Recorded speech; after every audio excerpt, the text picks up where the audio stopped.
ये तो बात हुई स्टार्स की। अब हमने क्या बात करी थी स्टार्स के बाद प्लैनेट्स, तो अब बात करते हैं हम प्लैनेट्स की। Some celestial bodies do not have their own heat and light. अभी तक तो हमने देखा स्टार्स के बारे में जो कि गैसेस के बने होते हैं, ये बहुत बड़े होते हैं और ये हीट और लाइट प्रोड्यूस करते हैं जिससे कि हीट और लाइट ये फैलती है इनकी। तो ये तो थे स्टार्स। अगले टाइप ऑफ सेलेस्टियल बॉडीज हैं प्लैनेट्स। इनके पास खुद की कोई भी हीट और लाइट नहीं होती है। अब ये जो प्लैनेट्स हैं, अब जब इनके पास हीट और लाइट खुद की नहीं है तो इनको हीट और लाइट चाहिए, तो they are lit by the light of other stars. अब प्लैनेट्स में हीट और लाइट जो भी होती है वो उन्हें मिलती है दूसरे स्टार्स से। सच बॉडीज आर कॉल्ड प्लैनेट्स। तो ऐसे बॉडीज जो जिनके पास खुद की हीट और लाइट नहीं है और जो स्टार्स से अपनी हीट और लाइट लेते हैं, उन्हें कहते हैं प्लैनेट्स। और इनकी खास बात क्या होती है, नेचर में ये लॉज ऑफ नेचर हैं कि जब यूनिवर्स बनता है तो तमाम अलग अलग जगहों पे गैस इकट्ठा हो जाती है, हॉट गैसेस, और वहाँ पे बनते हैं स्टार्स। ये बहुत बड़े होते हैं। अब इन स्टार्स के आसपास जो मैटर है वो कलेक्ट होना शुरू होता है, तो उन स्टार्स के आसपास बनते हैं प्लैनेट्स और ये प्लैनेट्स उन स्टार्स के आसपास घूमते हैं। और जाहिर सी बात है स्टार के कंपैरिजन में वो प्लैनेट्स काफ़ी छोटे होते हैं।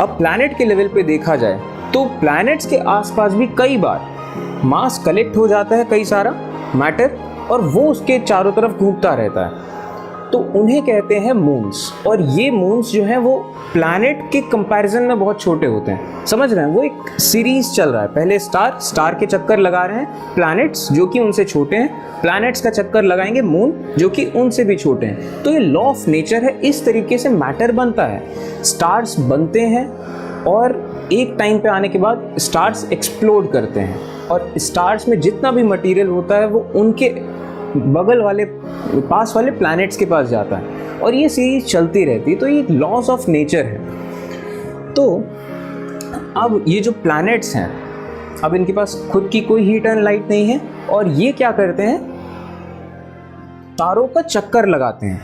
इसी वजह से इनको क्या कहा जाता है, wanderers. The word planet comes from a Greek word planetai which means wanderers. Wanderers का मतलब होता है घुमक्कड़ या घूमते रहने वाला, ठीक है। Our Earth is a planet which receives all its heat and light from the sun. हमारी जो अर्थ है जहाँ हम रहते हैं ये एक प्लैनेट है। इसके पास खुद की कोई हीट एंड लाइट नहीं है क्योंकि ऑब्वियसली हीट एंड लाइट होने के लिए ये सबसे ज़्यादा ज़रूरी है कि आप गैस के बने हो, लेकिन हमारी अर्थ गैस की बनी हुई नहीं है। Our Earth is a planet which receives all its heat and light from the sun, which is our nearest star. हमारा जो सबसे पास में जो हमारे तारा है वो है हमारा सूरज, उसी से हमें हीट एंड लाइट मिलती है। There are 8 planets in total. हमारे सोलर सिस्टम में अब क्योंकि यूनिवर्स इस तरीके से बनता है कि स्टार्स के चारों तरफ मैटर इकट्ठा होने लगता है और कई सारे प्लैनेट्स बन जाते हैं और वो सारे के सारे प्लैनेट्स चक्कर लगाते हैं स्टार का। तो जो हमारी अर्थ है ये भी प्लैनेट है। हमारा जो नियरेस्ट स्टार है वो है सूरज, और जो हमारा जो सोलर सिस्टम है, ठीक है, कि हमारे सूरज के आसपास जो इतने भी प्लैनेट्स चक्कर लगा रहे हैं, तो हमारे सोलर सिस्टम में अभी फ़िलहाल के टाइम में 8 प्लैनेट्स हैं। आपकी बुक में ये जो फिगर है 8 का, ये 8 की बजाय 9 है। और ऐसा क्यों, ये डिफरेंस क्यों? क्योंकि पहले 9 प्लैनेट्स माने जाते थे। हाल ही में ऐसा हुआ कुछ सालों पहले कि जो हमारा 9वां प्लैनेट है जिसको प्लूटो कहते हैं, उसको साइंटिस्ट ने प्लैनेट होने की लिस्ट से हटा दिया क्योंकि वो बहुत छोटा था और भी इसके अलावा बहुत सारे उसके तमाम रीजंस थे। तो अब कहा जाता है कि अब हमारे पास सिर्फ 8 प्लैनेट हैं। आपकी बुक में 9 लिखा है, तो ये आप अपने स्कूल में कंफर्म कर लीजिएगा अपने क्लास टीचर्स से कि आप 8 लिखेंगे कि 9 लिखेंगे। लेकिन खैर फ़िलहाल के वक्त में तो पूरी दुनिया को पता है कि हाँ 9 प्लैनेट्स रहे हैं। अभी हाल के वक्त में प्लूटो बाहर हुआ, तो चाहे आप 8 बोलें 9 बोलें, बस पता रहना चाहिए, ऐसा कोई बड़ी बात नहीं है। खैर, the moon that we see in the sky is a satellite. It is a companion of our earth and moves around it. जो हमारा मून है, अब रात में हमें चांद जो दिखाई देता है, ये चांद हमारा सैटेलाइट है। It is a companion of our earth and moves around it. ये हमारे अर्थ का कंपेनियन है, ये हमेशा से हमारे अर्थ के गोल गोल चक्कर लगाता है, हमारे अर्थ के साथ ही रहता है। एंड मूव्स अराउंड इट, कि ये मून हमारे अर्थ के चारों तरफ चक्कर लगाता है। अब अगला टॉपिक है द सोलर सिस्टम। अब जो हमारा सूरज है, सूरज को रोमन में भगवान माना जाता था। और रोमन में क्या, इनफैक्ट जितने भी एंशिएंट सिविलाइजेशंस रहे उन सब में सूरज को भगवान का दर्जा दिया गया है, क्योंकि सूरज की वजह से लाइफ पॉसिबल हो पाती है अर्थ में। तो रोमन में जो सूरज को कहा जाता था सोल, SOL, सोल गॉड, तो वहाँ से ये वर्ड आया है सोलर। तो सोलर सिस्टम का क्या मतलब, कि वो सिस्टम जो कि हमारे सूरज का सिस्टम है, कि सूरज के आसपास जितनी भी चीज़ें उसके चारों तरफ चक्कर लगा रही हैं, एंड इस सिस्टम में है जो कि सूरज बनाता है, उसे कहते हैं सोलर सिस्टम। द सन 9, अब ये वही चीज़ प्लैनेट्स की बात हो रही है। आपकी बुक में लिखा है 9, फिलहाल है 8 कहा जाता है।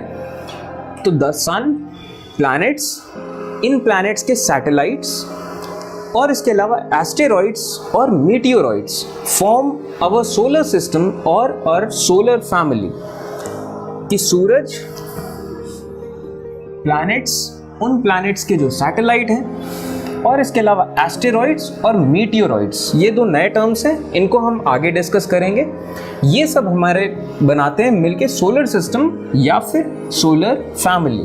अब चलिए सोलर सिस्टम डिस्कस करते हैं। तो सबसे पहले शुरू करते हैं हमारे सन से। The sun is in the centre of the solar system. जो सन है वो हमारे सोलर सिस्टम के सेंटर पे है।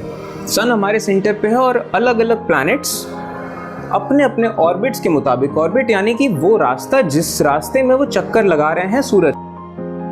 It is used and made up of extremely hot gases. ये बहुत ज़्यादा हॉट गैसेस से बना है। It provides the pulling force that binds the solar system. अब ये जो प्लैनेट्स हैं जो सूरज के चारों तरफ घूम रहे हैं, अब क्योंकि सूरज इन प्लैनेट्स से बहुत ज़्यादा बड़ा है, तो जब इतनी बड़ी कोई चीज़ होती है तो वो ग्रेविटेशनल फोर्स एक्सर्ट करती है अपने आसपास की तमाम चीज़ों पे।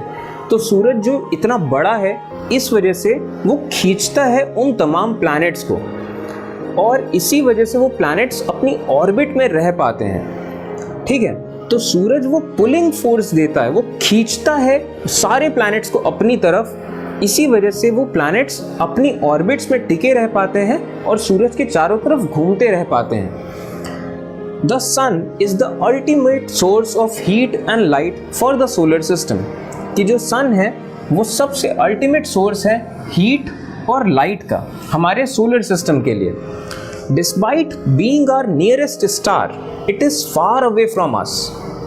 कि डिस्पाइट बीइंग की मतलब भले ही वो हमारे सबसे नियरेस्ट स्टार है, वो स्टार है और हमसे सबसे ज़्यादा करीब है, लेकिन फिर भी वो हमसे अच्छा खासा दूर है। The sun is about 150 million kilometres away from the earth. जो सूरज है वो हमारी अर्थ से 150 मिलियन किलोमीटर्स दूर है। और 1 मिलियन कितना होता है? 1 मिलियन होता है 10 लाख। तो सोच लीजिए सूरज कितना दूर है हमारी अर्थ से। अगर स्पीड ऑफ लाइट से चला जाए, कि जो लाइट की स्पीड होती है, जो पूरे नेचर में जो सबसे फास्ट चीज़ है, speed of light 3 lakh kilometre पर सेकेंड। लाइट को भी सूरज से अर्थ तक पहुंचने में करीब करीब 8 मिनट लग जाते हैं। सोचिए वो इतना दूर है। That's why its tremendous heat is not felt so much by us. सूरज में इतनी ज़्यादा गर्मी है, इतनी ज़्यादा ट्रिमेंडस हीट है, ट्रिमेंडस यानी कि भयंकर, लेकिन फिर भी हम इतना ज़्यादा उसे नहीं महसूस कर पाते क्योंकि वो दूर बहुत है हमसे। Sol in Roman mythology is the sun god. वही चीज़ जो मैंने आपको बताई, सोल रोमन माइथोलॉजी में सन गॉड का नाम था, तो वहीं से ये वर्ड आया, और जहाँ जहाँ सूरज का जिक्र है वहाँ पे सोलर सिस्टम और इस तरीके से सोल वर्ड यूज़ होने लग गया। अब चलिए बात करते हैं प्लैनेट्स की। सन की तो हमने डिस्कस कर लिया, गैसेस का बना है, यूनिवर्स हमारे सोलर सिस्टम के बीच में है और सारे प्लैनेट्स उसका चक्कर लगाते हैं। अब चलिए बात करते हैं प्लैनेट्स की। There are 9 planets in our solar system. अब भले ही 8 हो, प्लूटो ना हो, लेकिन जानना ज़रूरी है, डिस्कस करेंगे क्योंकि बहुत इंटरेस्टिंग चीज़ है प्लूटो भी। There are 9 planets in our solar system. हमारे सोलर सिस्टम में 9 प्लैनेट्स हैं in order of their distances from the sun. सूरज के जितना नज़दीक हैं प्लैनेट्स, तो नज़दीक से शुरू करते हैं दूर की तरफ। तो जो सबसे पहले जो प्लैनेट पढ़ते हैं वो है मर्क्यूरी, मर्क्यूरी के बाद वीनस, फिर अर्थ और फिर मार्स। ये पहले 4 प्लैनेट्स हैं जो कि सूरज के पास में पड़ते हैं। ये चारों प्लैनेट्स की खास बात ये है कि ये सूरज के थोड़ा सा ज़्यादा नज़दीक हैं, और ये चारों प्लैनेट्स प्रॉपर मिट्टी के बने हुए हैं, सॉलिड चीज़ के बने हुए हैं।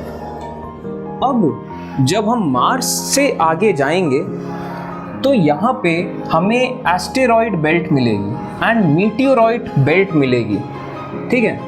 एस्टेरॉयड मीटियोरॉइड को हम आगे डिस्कस करेंगे। अब एस्टेरॉयड और मीटियोरॉइड बेल्ट से हम जब बाहर जाएंगे तो Jupiter, Saturn, Uranus and Neptune, ये चारों जो प्लैनेट्स हैं, ये चारों प्लैनेट्स थोड़े गैशियस प्लैनेट्स हैं कि गैसेस के बने हुए हैं, और ये चारों प्लैनेट्स साइज़ में भी बहुत ज़्यादा बड़े हैं, और पहले जो 4 प्लैनेट्स हैं उनके कंपैरिजन में बहुत ज़्यादा दूर हैं। एंड लास्ट में जो प्लैनेट है वो है प्लूटो।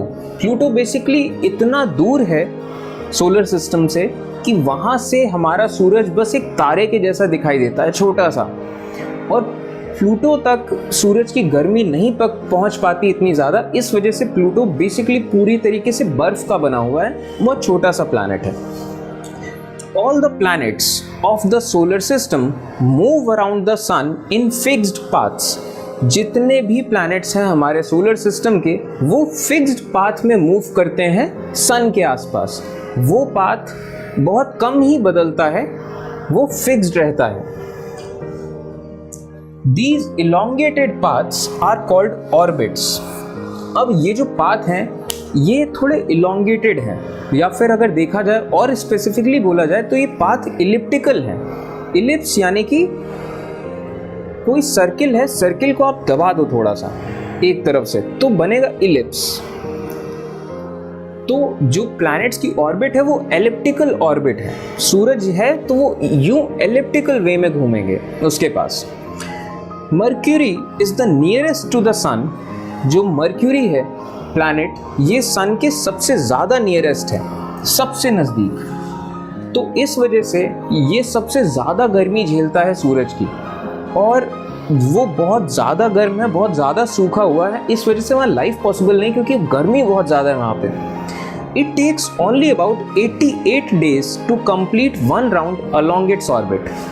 अब क्योंकि मर्क्यूरी जो है वो सूरज के बहुत पास है, तो इस वजह से जब उसे सूरज का चक्कर लगाना होता है तो उसे बहुत ज़्यादा नहीं चलना होता है, पहली बात। और दूसरी बात, क्योंकि मर्क्यूरी सूरज के काफ़ी पास है तो सूरज की जो ग्रेविटी है वो भी उस पर ज़्यादा फोर्स लगा रही है, तो इस वजह से और तेज़ी से घूमेगा वो।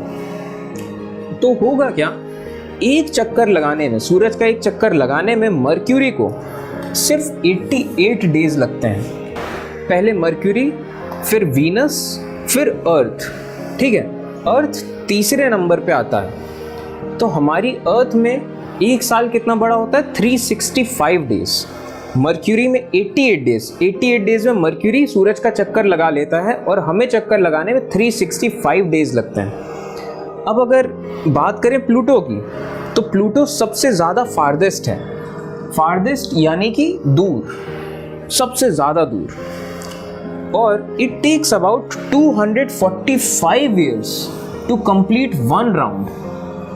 प्लूटो को 248 साल लगते हैं सूरज का एक चक्कर लगाने में, क्योंकि उसे बहुत ज़्यादा घूमना पड़ता है। आपको एक इंटरेस्टिंग सा फैक्ट बताता हूँ।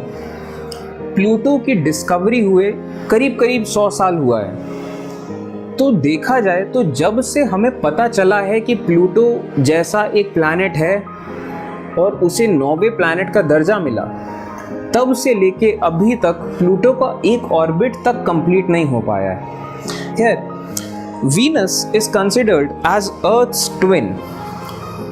जो वीनस प्लैनेट है उसे अर्थ का ट्विन कहा जाता है। ट्विन यानी कि जुड़वा, और अर्थ ट्विन यानी कि अर्थ में जो यहाँ प्रॉपर्टीज हैं अर्थ की, वीनस की भी मोर और लेस वैसी ही प्रॉपर्टीज हैं। इसी वजह से उसे अर्थ का ट्विन कहा जाता है, because its size and shape are very similar to earth. कि वीनस का जो साइज है और जो शेप है वो अर्थ के काफ़ी ज़्यादा सिमिलर है, काफ़ी ज़्यादा मैच करता है। इस वजह से उसे अर्थ का जुड़वा कहा जाता है, वीनस को।